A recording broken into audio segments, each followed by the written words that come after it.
students, today we are going to start new unit, genetics and the evolution, and I'm going to take your chapter, principles of inheritance and variation. So you should know who was actually the man behind the history of genetics. So the father of genetics is Gregor John Mendel, who was an Austrian monk. He was born on July 22, 1822. He was used to cultivate so many pea plants in the area where he worked as a monk, right? So in that church or a place, he was used to cultivate so many pea plants, and he did several hybridization experiments over the pea plant, and the pea plant botanically we call it Pisum sativum, right?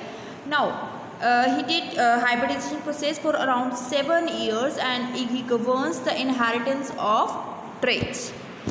Next, why Mendel chose this garden pea? So he chosen it because it is a small annual herbaceous plant and completes its life cycle within 3 to 4 months, and it produces many seeds. Self pollination and cross pollination can be done with this garden pea. It has so many contrasting characters. Soon we are going to discuss about these contrasting characters. And this plant, it reproduces sexually and produce male and female gametes. Traits are very easily to isolate, and it is easy to conduct so many experiments over the garden pea because of this reason of isolation. Easy growing plant hai, and seed do not show dormancy. Dormancy means the condition in which the seed does not germinate, right? So there is no condition with this garden pea. So it is a very good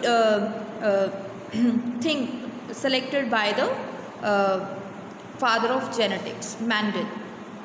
Next, we are going to discuss some terminologies, because we are going to use these terminologies in the whole unit. So we should know actually what the term is. If you are not aware of the term, so obviously you are not going to understand the various process or the genetics problems. So first is traits. Traits means the characters which pass on from one generation to another generation.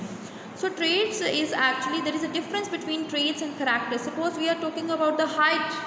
So height may be dwarf and tall. So dwarfness and tallness, these are the traits of the character, and the character is height. Next, fertilization, that we have studied in the last chapter. This is the fusion of male gametes with the female gametes to produce zygote. Next is cross. So cross is basically the process in which male and female parents having the different traits combined with each other. Next, alleles, these are different forms of the same genes. So every organisms have 2 alleles for each trait. Next, genes. So these are the basic unit of the hereditary system. So it is situated over the chromosomes and control the development of any organism.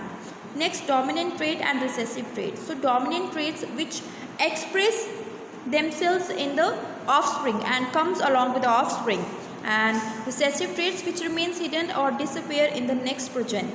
So dominant traits are represented by the capital letter, and recessive traits, these are with the same alphabet but the letter will be in the small, right, lowercase. Next is genotype or the phenotype. So genotype is a genetic makeup of an organism which we cannot see, because these are present over the genes in the form of alleles. But phenotype is a visible expression, what we can see directly, physically, right? So for examples, we talk about color of eye or a color of hair. So that is a phenotype. Next is monohybrid cross and dihybrid cross. So monohybrid cross is, obviously we talk about crossing. So crossing, monohybrid crossing is a crossing in which the parents are crossed, but they are going to discuss only contrasting characters. So here we will talk about only a single pair of contrasting character. One is of a male and another one is of a female. Next is dihybrid cross, in which contrasting characters we are taking 2. So 2 pairs of contrasting characters we will discuss in the dihybrid cross. Next, what are the traits which actually identify the Mendel in the pea plant, right? So in the garden pea, he took 7 traits. So that we are going to discuss. The first is the seed shape. Another one is a seed color, flower color, pod shape, pod color, flower position and stem height. So these are the traits which identify the mandel and during the process of hybridization. So he observed all these traits and give the mathematical interpretation of this data. So this is all about the introduction of this chapter.